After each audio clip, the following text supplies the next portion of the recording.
আসসালামু আলাইকুম বন্ধুরা, আশা করছি সবাই ভালো আছেন। তো চলে এলাম অদ্ভুত তোমার মায়া গল্পের 36তম পার্ট নিয়ে। তো বেশি কথা না বলে চলুন গল্পটি শুরু করা যাক। নতুন ভোরের আগমন হয়, শীত বিদায় নেয়নি এখনও। ভোরে শীত থাকলেও বেলা বাড়ার সাথে সাথেই শীত কমে যায়। দুপুরের দিকে একটু গরমও পড়ে, সন্ধ্যার পর আবার শীত বাড়তে থাকে।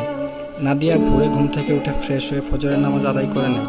তারপর মেয়ের জন্য খাবার তৈরি করতে যায় কিচেনে। উদয় মসজিদে গেছে নামাজ আদায় করতে। উদিতা ঘুমিয়ে আছে এখনও। একটু পরেই গলা ছেড়ে কান্না শুরু করবে উঠে। মসজিদ থেকে বাড়ি ফিরে আসে উদয়। কিচেনে উকি দিয়ে দেখে নাদিয়া ওভেনের সামনে দাঁড়িয়ে আছে। নিঃশব্দে এগিয়ে যায় কিচেনের ভেতর। পেছন থেকে জড়িয়ে ধরে নাদিয়াকে। ভয়ে মুখ দিয়ে আয়া শব্দ বেরিয়ে আসে নাদিয়া। উদয় বলে, ভয় পাচ্ছ কেন? আমি। নাদিয়া চোখ বন্ধ করে বুকে হাত দিয়ে জোরে জোরে শ্বাস টেনে নেয়। একটু হলেই প্রাণ পাখিটা উড়ে যাচ্ছিল। নাদিয়া বলে, তোমার এই বাজে স্বভাব কোনোদিন যাবে না। উদয় বলে, কি করলাম? নাদিয়া বলে, কি করলে বুঝতে পারছো না? সব সময় ভূতের মতো নিঃশব্দে পেছন থেকে এসে জড়িয়ে ধরো কেন? বারবার ভয় পাইয়ে দাও। নাদিয়ার ঘাড়ে মুখ গুজে বলে, জানোই তো বারবার আমিই ধরি, তারপরেও ভয় পাও কেন? নাদিয়া বলে, যত সব ঢং, ছাড়ো তো। এভাবে ভয় দেখিয়ে দেখিয়ে কবে যেন জানেই মেরে ফেলো আমাকে। উদয় বলে, আমি কোথায় ভয় দেখাই? ভয় তো তুমি নিজে পাও। নাদিয়া বলে, হ্যাঁ, দোষ তো আমার নিজেরই, তোমার কোনো দোষ নেই। যত দোষ আমার, আমি কেন ভয় পাই? এরপর থেকে আমার আশেপাশে আসলে শব্দ করে আসবে, গলা খাকারি দেবে। ভূতের মতো নিঃশব্দে আসলে তোমার খবর আছে। উদয় কিছু না বলে জড়িয়ে ধরে দাঁড়িয়ে রইল। ওর তো নিঃশব্দে এসে জড়িয়ে ধরে নাদিয়াকে চমকে দিতে ভালো লাগে। খাবার বানানো শেষ করে বাটিতে ঢেলে নেয়। উদয় তখনও জড়িয়ে ধরে দাঁড়িয়েই আছে। নাদিয়া বলে, ছাড়বে নাকি এভাবেই ধরে থাকবে? উদয় বলে, ছাড়তে ইচ্ছে করে না। নাদিয়া বলে, কেউ চলে আসবে, ছাড়ো এখন। উদয় বলে, কেউ আসবে না, আর আসলে আসবে, তাতে আমার কি? নাদিয়া বলে, তোমার কিছুই না, তবে আমার অনেক কিছু। তোমার মধ্যে বিন্দু পরিমাণ লজ্জা নেই, কিন্তু আমার মধ্যে তো আছে। তাই হুটহাট যেখানে সেখানে জড়িয়ে ধরবে না, ছাড়ো এখন। উদয় ছেড়ে দেয়। রুমে যাওয়ার জন্য দুজন পেছন ঘুরতেই দেখে মেধা দাঁড়িয়ে আছে। দুজনকে ঘুরে দাঁড়াতে দেখেই মেধা দিয়ে দৌড়। এসেছিল কপি বানানোর জন্য, কিন্তু ওদের দুজনকে দেখেই দাঁড়িয়ে গেছে বাইরে। কি লজ্জা, কি লজ্জা। নাদিয়া বসাই এক কিল উদয়ের পিঠে। নাদিয়া বলে, অসভ্য নির্লজ্জ লোক, তোমার জন্য হয়েছে সব। সবসময় শুধু নির্লজ্জপনা। ছোট ভাইয়ের বউয়ের সামনে গেলে তো মানিজ্জত সব। উদয় নাদিয়ার হাত ধরে টেনে রুমের দিকে এগিয়ে যেতে যেতে গা ছাড়া ভাব নিয়ে বলে, আশ্চর্য, এখানে অসভ্য নির্লজ্জের কি হয়েছে? মেধা কি ছোট বাচ্চা নাকি? সবাই বোঝার ক্ষমতা আছে। স্বামী স্ত্রীকে জড়িয়ে ধরবে, এটাই তো স্বাভাবিক। আমি আমার বউকে জড়িয়ে ধরেছি, অন্যর বউকে তো না। নাদিয়া বলে, তাই বলে যার তার সামনে জড়িয়ে ধরবে নাকি? আজকে ছোট ভাইয়ের বউর সামনে, কাল তো তুমি বাবা মায়ের সামনে ধরতে দুবার ভাববে না। উদয় বলে, কেন ভাববো? নাদিয়া বলে, মাথা খারাপ পাগল লোক, কথাই বলবো না। বক বক করতে করতে রুমে চলে আসে দুজন। রুমে এসে ড্রেস চেঞ্জ করে নেয় উদয়। নাদিয়াকে চেপে ধরে জোর করে চুমু খায় ইচ্ছে মতো। তারপর নাদিয়াকে ছেড়ে দিয়ে দ্রুত রুম থেকে বেরিয়ে যায় জগিং আর এক্সারসাইজ করার জন্য। পেছন থেকে নাদিয়া বকাঝকা করে কতক্ষণ। এমন মানুষ আল্লাহর দুনিয়ায় দ্বিতীয়জন আছে কিনা সন্দেহ নাদিয়ার। পাগল বানিয়ে ছেড়ে দেয় কাছে থাকলে। বাপ বেটি জ্বালানোর জন্য সর্বদা প্রস্তুত। গরম খাবার ঢেকে রেখে দেয় সেন্টার টেবিলের উপর। রুম ঝাড়ু দেয়। উদিতার সকল খেলনা গুছিয়ে রাখে। ইউজ করা কাপড় ওয়াশরুমে রেখে আসে। সবকিছু করে বেডে বসতে উদিতা করে কেঁদে ওঠে। চোখ বন্ধ রেখে কেঁদে কেঁদে আম্মু আম্মু করে। নাদিয়া মেয়েকে শোয়া থেকে তুলে কুলে নেয়। মায়ের কুলে উঠে খাওয়ার জন্য মুখ বুকে টিকে নিয়ে জোর করে ওর থেকে বেশি খাবার খাওয়ায়। মুখ পরিষ্কার করে কুলে নিয়ে উঠে দাঁড়াতে রুমে প্রবেশ করে উদয়। ঘেমে নিয়ে একাকার অবস্থা। উদয়কে দেখেই দুই হাত বাড়িয়ে দেয় উদিতা। পাপা পাপা বলে ডাকতে থাকে সমান তালে। উদয় নিচের দিকে তাকায়। এই অবস্থায় মেয়েকে কুলে নেওয়া যাবে না। উদয় বলে, আমি ফ্রেশ হয়ে আসছি আম্মা, তুমি ততক্ষণ মায়ের কাছে থাকো। উদিতা বলে, না না, কুলে কুলে। হেসে ওঠে উদয়। মেয়েটা হয়েছে বাপ পাগল। দ্রুত টাওয়েল হাতে ওয়াশরুমে প্রবেশ করে। নাদিয়া মেয়েকে নিয়ে নিচে নেমে আসে। সিঁড়ি থেকে নেমেই ধস্তাধস্তি করে কুল থেকে নেমে যায় উদিতা। ছোট ছোট পায়ে দৌড়ে যায় সোফার দিকে। মুখ দিয়ে উচ্চারণ করে, দাদু দাদু। নাতনির ডাক শুনে সিঁড়ির দিকে তাকায় উমর চৌধুরী আর উমায়ের চৌধুরী। দুই হাত প্রসারিত করে দৌড়ে গিয়ে দাদুর কোলে চড়ে বসে উদিতা। তিন দাদা নাতনি খুনসুটিতে মেতে ওঠে মুহূর্তেই। নাদিয়া সিঁড়ির কাছ থেকেই ফিরে যায় রুমের দিকে। প্রহর ওয়াশরুম থেকে বেরিয়ে দেখে মেধা ফোনে কথা বলছে। চুপচাপ এগিয়ে যায় মেধার কাছে। মেধা ব্যস্ত ফোনে কথা বলায়। ভাইয়ের 3 বছরের ছেলের সাথে কথা বলছে। প্রহর ওর পাশে এসে দাঁড়িয়েছে। বুঝতেই পারেনি। প্রহর নিজের ঠান্ডা হাত নিজের দুই গালে ছোঁয়ায়। আহ কি ঠান্ডা! শয়তানি হাসি দিয়ে ঠান্ডা দুই হাত বাড়িয়ে মেধার জামার সোয়েটারের ভেতর গালিয়ে দেয়। বরফ ঠান্ডা ছোঁয়া পেতেই লাফিয়ে চিৎকার করে উঠে দাঁড়ায় মেধা। হাত থেকে ফোন নিচে পড়ে যায়। দ্রুত জামার ভেতর থেকে প্রহরের হাত বের করে দেয়। প্রহরের মুখের দিকে তাকিয়ে দেখে মিটিমিটি হাসছে। বুকে হাত দিয়ে জোরে জোরে শ্বাস টেনে নেয়। কি ভয়টাই না পেয়েছে আল্লাহ! দুই ভাইয়ের স্বভাব একই রকম। দুজনের বউকে হঠাৎ হঠাৎ সেই চমকে দেয়, সাথে ভীষণ ভয়ও দেখায়। নিচ থেকে ফোনটা ঘুরিয়ে কল ব্যাক করবে বলে লাইন বিচ্ছিন্ন করে দেয়। তাকায় প্রহরের মুখের দিকে। মেধা বলে, মারতে চাও নাকি আমাকে? প্রহর মেধাকে ঘুরিয়ে পেছন থেকে জড়িয়ে ধরে ঘাড়ে থুতনি ঠেকিয়ে বলে, মারতে কেন চাইব? 10টা না 5টা না, একটা মাত্র বউ আমার। বউ মেরে এতিম হব নাকি? নাক মুখ কুচকে নেয় মেধা। মেধা বলে, বউ মরলে কেউ এতিম হয়? প্রহর বলে, হয় না। মেধা বলে, না। প্রহর বলে, কিন্তু আমি হব। মেধা বলে, এভাবে ভয় দেখাও কেন তাহলে? প্রহর বলে, এটাকে ভয় দেখানো বলে? মেধা বলে, তাহলে? প্রহর বলে, রোমান্স বলে। তুমি খুবই আনরোমান্টিক একটা মেয়ে, রোমান্সও বুঝো না। মেধা বলে, কোন পাগল এটাকে রোমান্স বলে? তারপর প্রহর বলে, তোমার জামাই পাগল? হেসে ওঠে মেধা।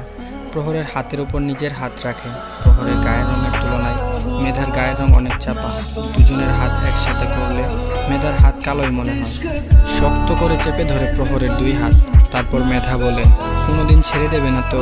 আমি কিন্তু তোমাকে ছাড়া বাঁচব না প্রহর। প্রহর মেধাকে ছেড়ে সামনের দিকে ফেরায়। দুই গালে হাত রেখে বলে, কি হয়েছে? হঠাৎ এসব কথা বলছো কেন? তারপর মেধা বলে, মাঝে মাঝে ভয় হয় ভীষণ। তোমার আমার মধ্যে বিশাল ফারাক। যদি তুমি কোনোদিন আমাকে ভুলে যাও, ছেড়ে দাও, ভীষণ ভয় হয়। প্রহর বলে, কী সব পাগলের মতন উল্টাপাল্টা কথা বলছো? মেধা বলে, ঠিকই বলছি আমি। সবাই সৌন্দর্যের পূজারী, সৌন্দর্য সকলের নজর কাড়ে, কিন্তু আমি তো সুন্দরী নই। আমার মধ্যে সৌন্দর্য বলতে কিছু নেই। তোমার সাথে বিয়ের আগে কত শত পাত্রপক্ষ দেখেছে আমাকে, সবাই রিজেক্ট করেছে আমার গায়ের রং দেখে। সকলের এক কথা, তাদের মতো সুদর্শন ছেলের পাশে আমাকে মানাবে না। কিন্তু জানি না তুমি আমার মতো কি দেখেছিলে। নিজে এত সুদর্শন যুবক হওয়া সত্ত্বেও আমার মতো কালো শ্যামবর্ণের মেয়েকে পছন্দ করলে, আবার বিয়েও করলে। কোনোদিন যদি আমার প্রতি তোমার মন পরিবর্তন হয়ে যায়, তখন আমি নিজেকে সামলাতে পারবো না। ভীষণ ভয় হয় আমার। প্রহর জড়িয়ে ধরে মেধাকে শক্ত করে মাথায় হাত বুলিয়ে বলে, কে বলেছে তুমি সুন্দরী না? তুমি অনেক বেশি সুন্দরী। হাজারো ফর্সা মেয়ে তোমার ধারে কাছেও নেই। তোমার ডাগর ডাগর টানা চোখ, পাশির মতো সরু নাক, পাতলা চিকন ওষ্ঠদ্বয়, মায়াবী মুখশ্রী, সৌন্দর্যের জন্য এর চেয়ে বেশি কি চাই? আমি তোমার প্রেমে পড়িনি, আমি তোমার মায়াই পড়েছি, তোমাকে ভালোবেসেছি। গায়ের রং যদি ম্যাটার করতো তাহলে বিয়ে করতাম না, আর না তোমার বাড়িতে প্রস্তাব পাঠাতাম। এই জন্যই তুমি মাঝে মাঝে মুড অফ করে বসে থাকো। এসব নিয়ে কখনোই মন খারাপ করবে না।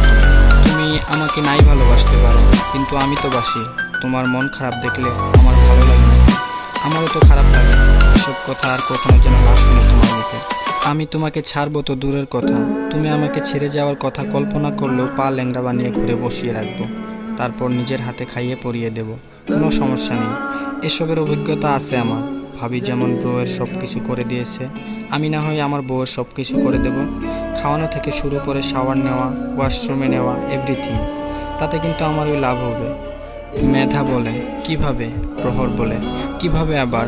বউয়ের কাছে বেশি বেশি থাকতে পারবো, নানান বাহানায় ছুতে পারবো, বেশি বেশি আদর করতে পারবো, বলেই হাসে।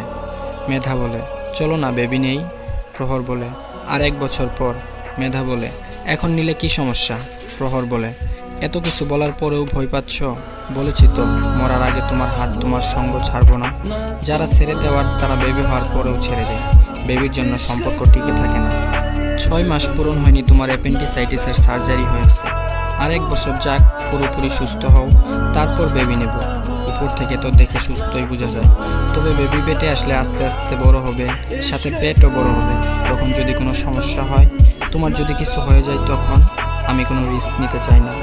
ব্রো এত শক্ত হৃদয়ের মানুষ হয়েও ভাবির ডেলিভারির দিন অজ্ঞান হয়ে গিয়েছিল।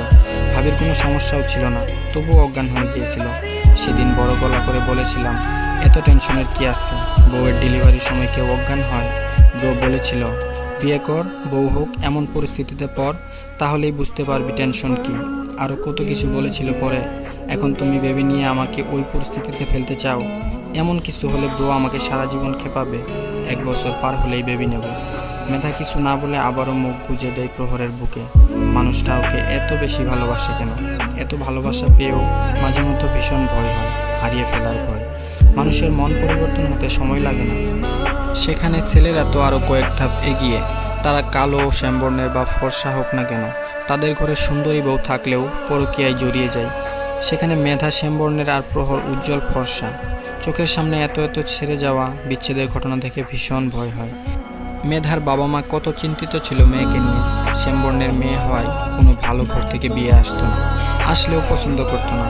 আর যারা পছন্দ করত তাদের ছেলের মধ্যে যে কোনো একটা না একটা খুঁত থাকতোই। বড় মেয়ে অনার্সে ওঠার পরই বিয়ে হয়ে গিয়েছিল, আর ছোট মেয়ে মাস্টার্সে ওঠার পরেও বিয়ে হচ্ছিল না। মেয়ের টেনশনে ঘুমোতে পারতেন না মেধার বাবা মা। বাবা মায়ের চিন্তিত মুখ দেখে মেধারও খারাপ লাগতো প্রচুর। শ্যামবর্ণের হয় ছোট থেকেই সকল আত্মীয় স্বজনদের কাছে অবহেলিত, হাসির পাত্রী হয়েছে, বুলিংয়ের শিকার হয়েছে অনেকবার। কাছের কোনো ফ্রেন্ড ছিল না, কেউ মিশতেও চাইতো না খুব একটা। সব কিছুতেই ওকে পেছনে রাখা হয়েছে। তবে বাবা মা ভাই বোনের কাছে অনেক ভালোবাসা পেয়েছে। এই চারজন মানুষের দেওয়া ভরসা, সাহসে এত দূর আসতে পেরেছিল, না হলে তো কবেই ভেঙে গুড়িয়ে যেত। বাবা মাকে বারবার বুঝিয়েছে ওকে নিয়ে টেনশন না করতে, পড়াশোনা শেষ করুক, নিজের কেরিয়ার গড়ে তুলুক, তারপর বিয়ে নিয়ে ভাববে। পড়াশোনা শেষ করে বাবার বিজনেস জয়েন করার ইচ্ছে ছিল, সেজন্য বাবা ভাইয়ের সাথে বিভিন্ন বিজনেস ইভেন্টে, পার্টিতে যেত। বিজনেসের কাজে বাবা ভাইকে সাহায্যও করত, কিন্তু বাবা মা টেনশন করবেই। মেয়ে যেমনই হোক, সব বাবা মা চায় মেয়েকে সুখী দেখতে। প্রহর মানুষটা অসম্ভব রকমের ভালোবাসে সেই প্রথম থেকেই। মেধা এই বাড়িতে আসার পর দেখলো দুই ভাই বউদের ঠিক কতটা ভালোবাসে। প্রহরের থেকে উদয় কয়েক ধাপ এগিয়ে। বাড়িতে থাকলে নাদিয়াকে রুম থেকে বেরোতেই দেয় না। মাঝে মধ্যে পাশের রুম থেকে নাদিয়ার রাগের স্বর শোনা যায়। বিরক্ত হয়ে উদয়ের উপর রাগারাগি করে। তখন মেধা নিজের রুমে বসে হেসে কুটি কুটি হয়। অন্যর ভালোবাসা দেখতেও ভালো লাগে। প্রহরও কোন কিছু, প্রহরও বাড়িতে থাকলে মেধাকে নিজের কাছ থেকে সরতে দেয় না। দুই ভাইয়ের একই রুম। শাওয়ার নিয়ে বেরিয়ে আসে নাদিয়াকে দেখেই চাপতে ধরে আবার। নাদিয়া বলে, শুরু হয়েছে আবার, পোশাক পরো দ্রুত। উদয় বলে, পরিয়ে দাও। ঘাড় বাঁকিয়ে তাকায় নাদিয়া। ছোট বাচ্চা নাকি যে পোশাক পরিয়ে দেবে? ছাড়ো তো, সবসময় ফাজলামো। উদয় বলে, সত্যি সত্যিই বলছি। নাদিয়া জোর করে উদয়ের কাছ থেকে নিজেকে ছাড়িয়ে নেয়। ডোরের দিকে এগিয়ে যেতে যেতে বলে, তৈরি হয়ে নিচে আসো খাবার খেতে। উদয় বলে, মাঝে মাঝে ভীষণ আফসোস হয়। দাঁড়িয়ে যায় নাদিয়া, ঘুরে দাঁড়ায় উদয়ের দিক মুখ করে, কপাল ভ্রু কুঁচকে বলে, কিসের জন্য আফসোস হয়? উদয় এগিয়ে যায় নাদিয়ার কাছে, ওকে টেনে এনে ডোর লক করে দেয়। পেছন থেকে আবার জড়িয়ে ধরে ঘাড়ে থুতনি ঠেকিয়ে বলে, আগে আফসোস হতো হাঁটতে চলতে না পেরে, নিজের কাজ নিজে করতে না পেরে। প্রতিটা মুহূর্তে আল্লাহকে বলতাম, আল্লাহ আমাকে দ্রুত সুস্থ করে দাও, নিজের পায়ে দাঁড়ানোর শক্তি দাও। তারপর আল্লাহ তাআলা আমার সেই কথা শুনলো, আমাকে সুস্থ করে দিল, হাঁটতে চলতে পারার শক্তি দিল। কিন্তু এখন ভীষণ আফসোস হয় এই হাঁটতে চলতে পারার কারণে। আগে হাঁটতে চলতে পারতাম না বলে তুমি সবসময় আমার কাছে থেকেছো। যখন ইচ্ছে তোমাকে ছুঁতে পেরেছি, আদর করতে পেরেছি, জড়িয়ে ধরতেও পেরেছি। কিন্তু এখন সুস্থ হয়েছি বলে তোমাকে কাছেই পাওয়া যায় না। সবসময় আমার কাছ থেকে দূরে দূরে থাকো, ডাকলে সহজে পাওয়া যায় না আগের মতো। এই আফসোস আমি কই রাখি? নাদিয়া অবাক হয়ে বলে, আমি তোমার কাছে থাকি না, আমাকে ডাকলে পাও না, ছুঁতে পারো না, জড়িয়ে ধরতে পারো না, আদর করতে পারো না? উদয় বলে, না। নাদিয়া বলে, লজ্জা করে না এসব বলতে? 2 মিনিটের জন্য কাছ থেকে সরতে দাও না? একটু কিছু করতে গেলেও গলা ছেড়ে ডাকতে শুরু করো। আফসোসের কথা বলতে এসেছো? পৃথিবীর একমাত্র লজ্জাহীন পুরুষ তুমি। ছাড়ো এখন, ড্রেস পরে নিচে আসো। তারপর উদয় বলে, কটা চুমু দিয়ে যাও। নাদিয়া বলে, পারবো না। উদয় বলে, এভাবে বলতে নেই বউ, আমার বুকে কষ্ট লাগে। উদয়ের বলার ধরন দেখে মুচকি হেসে ওঠে নাদিয়া। উদয়ের দিকে ঘুরে দাঁড়িয়ে উদয়ের গলা জড়িয়ে ধরে, পায়ের আঙ্গুলে ভর করে উঁচু হয়। উদয়ের গালে, কপালে, ঠোঁটে চুমু খায়। উদয় নিজেও আলতোভাবে কয়েকটা চুমু খায়। একে অপরকে গভীরভাবে আলিঙ্গন করে ছেড়ে দেয়। খাবার খাওয়া শেষে উদয়, নাদিয়া, প্রহর, মেধা আর রুষা সোফায় বসে। বাকিরা নিজেদের রুমে চলে যায়। আজ ছুটির দিন, তাই কারো কোনো তাড়া নেই। উষা শ্বশুর বাড়িতে রয়েছে। 5 মাসের প্রেগনেন্ট উষা। অনেক চিকিৎসার অপেক্ষার পর আল্লাহ তাআলা মুখ তুলে তাকিয়েছেন। উষার শ্বশুর বাড়ির সবাই ভীষণ খুশি। উষা প্রেগনেন্ট জানার পর থেকে চৌধুরী বাড়িতে আসতেই দিতে চায় না কেউ। সাদ্দাম তো আরও, বন্ধুকে দেখে দেখে বন্ধুর মতোই হয়ে গেছে। সাদ্দাম বাবা মায়ের একমাত্র সন্তান, ছেলের প্রথম সন্তান হবে, তাই তারা উষাকে নিজেদের কাছেই বেশি রাখে। উষা নিজেও এখন শ্বশুর বাড়িতেই বেশি থাকে। বাবার বাড়িতে আসলে খুব বেশি থাকা হয় না, 2-3 দিন থেকেই চলে যেতে হয়। সাদ্দাম বউ বাচ্চাকে ছেড়ে থাকতেই চায় না। বাচ্চার জন্য যেমন পাগল হয়েছিল, এখন ঠিক ততটাই খুশি হয়েছে। উদিতা, রুষা আর মেধার মাঝখানে বসে বসে খেলছে। একবার খেলনা ছুঁড়ে ফেলে দেয়, রুষা কুড়িয়ে এনে দেয়, আবার ছুঁড়ে ফেলে, আবার কুড়িয়ে আনে। দুজনের মধ্যে এটাই চলছে সোফায় বসার পর থেকে। প্রহর ঘাড় ঘুরিয়ে ভাতিজির দিকে তাকায়, মুখ ভরে ডেকে ওঠে, আম্মা। সাথে সাথেই প্রহরের দিকে তাকায় উদিতা। প্রহর বলে, আম্মা একা একা খেলতে ভালো লাগে না? দুদিকে মাথা নাড়ায় উদিতা, লাগে না। প্রহর বলে, একটা ভাইয়া চাই? উদিতা বলে, ভাইয়া ভাইয়া। তারপর প্রহর বলে, হ্যাঁ ভাইয়া লাগবে? উদিতা বলে, সবাই হেসে ওঠে একসাথে। পাকনা বড়ি একটা, আধো আধো বলিতে কি সুন্দর করে কথা বলে, শুনতে ইচ্ছে করে শুধু। প্রহর বড় ভাইয়ের দিকে তাকায়। উদয় বলে, এভাবে তাকাচ্ছিস কেন? তারপর প্রহর বলে, একটা আব্বা এনে দাও। ভ্রু কুচকায় উদয়। উদয় বলে, কি বললি? প্রহর বলে, বলছি একটা আব্বা এনে দাও, আম্মা আর কতকাল একা একা থাকবে, ওর একটা ভাই এনে দাও এবার। পাশ থেকে নাদিয়া বলে, আরও? প্রথমবারে অজ্ঞান হয়ে গিয়েছিল, দ্বিতীয়বারে স্ট্রোকও করতে পারে, আর দরকার নেই। নাদিয়ার কথা শুনে খিলখিলিয়ে হেসে ওঠে মেধা আর রুষা। উদয় নাদিয়ার দিকে তাকিয়ে বলে, বউ তো আর তোমার না, তুমি পরিস্থিতি আর টেনশন বুঝবে কীভাবে? প্রহর বলে, সিরিয়াসলি ব্রো, ভাবির বউ হবে? উদয় বলে, ভাবির বউ নেই বলে তো টেনশন নেই, বউ থাকলে টেনশন থাকবে। উদয়ের কথা শেষ হতেই সবাই হেসে ওঠে। ছোট্ট উদিতা হা করে সকলের মুখের দিকে তাকাচ্ছে, কেন হাসছে সবাই বুঝতে পারছে না। উদয় বলে, কিন্তু প্রহর, এবার তুই বুঝবি টেনশন কাকে বলে, শুধু সময়ের অপেক্ষা। প্রহর বলে, জীবনেও না ব্রো, তোমার মতো অবস্থা আমার কোনো কালেই হবে না, আমি অত ভয় পাই না। উদয় বলে, দেখা যাবে ভয় পাও না কি না পাও। মেধার ডেলিভারির সময় তোর পেছনে ক্যামেরা নিয়ে রেডি থাকবো আমি। কি করিস, কাঁদিস না হাসিস, অজ্ঞান হস নাকি সজ্ঞানে থাকিস, সব ভিডিও করব আমি। প্রহর বলে, সত্যি? উদয় বলে, উদয় চৌধুরী কোনোদিন মিথ্যে কথা বলেছে? প্রহর বলে, না। উদয় বলে, তাহলে সত্যিই বলেছি আমি। প্রহর বলে, তাই বলে ক্যামেরা নিয়ে রেডি থাকবে আমার পেছনে? উদয় বলে, অফকোর্স থাকবো, এই এক কথা নিয়ে কম তো কথা শোনাওনি আমাকে। আমি কি তোমাকে ছেড়ে দেবো ভেবেছো চান্দু? কোনো কালেও না। তারপর নাদিয়া বলে, কি শুরু করেছো দুই ভাই মিলে? আপুকে তো আগে প্রেগনেন্ট হতে দাও, ডেলিভারি, অজ্ঞান, কোথায় চলে গেছে? যত সব পাগলের কারবার। তারপর প্রহর বলে, পাগল আমি না ভাবি, পাগল আপনার জামাই। নাদিয়া বলে, দুই ভাই পুরো বদ্ধ পাগল। দুই ভাই চোখ ছোট করে তাকায় নাদিয়ার দিকে, তারপর আবার মুখ ভঙ্গি স্বাভাবিক করে। ভুল কিছু তো বলেনি, দুই ভাই আসলেই পাগল। দুজনেই একসাথে সোফায় গা এলিয়ে দেয়। আসরের পর বাড়ি ফেরে উদয়, দুপুরের পর বের হয়েছিল, কোথায় গিয়েছে বলে যায়নি। নিজের রুমে ফিরে আসতেই দেখে নাদিয়া উদিতাকে ওয়েল ম্যাসাজ করে দিচ্ছে। সুরসুরি দিতেই খিলখিলিয়ে হেসে উঠছে একটু পর পর। তারপর উদয় উদিতার দিকে মুখ করে বলে, আম্মা। নাদিয়া দূরের দিকে তাকায়, উদিতাও ঘাড় উল্টে তাকায়। বাবাকে দেখেই শোয়া থেকে উঠে বসার চেষ্টা করে। নাদিয়া তুলে বসিয়ে নতুন ড্রেস পরিয়ে ছেড়ে দেয়, হামাগুড়ি দিয়ে উদয়ের দিকে এগিয়ে যায়। উদয় দৌড়ে এসে বেডের কাছে দাঁড়ায়, হাত বাড়িয়ে কোলে তুলে নেয় মেয়েকে। তো আজকের পর্বটি এখানেই শেষ করলাম। আশা করছি সবাই আমাদের চ্যানেলটিকে সাবস্ক্রাইব করে ভিডিওতে একটা লাইক দিয়ে দিবেন। ধন্যবাদ সবাইকে।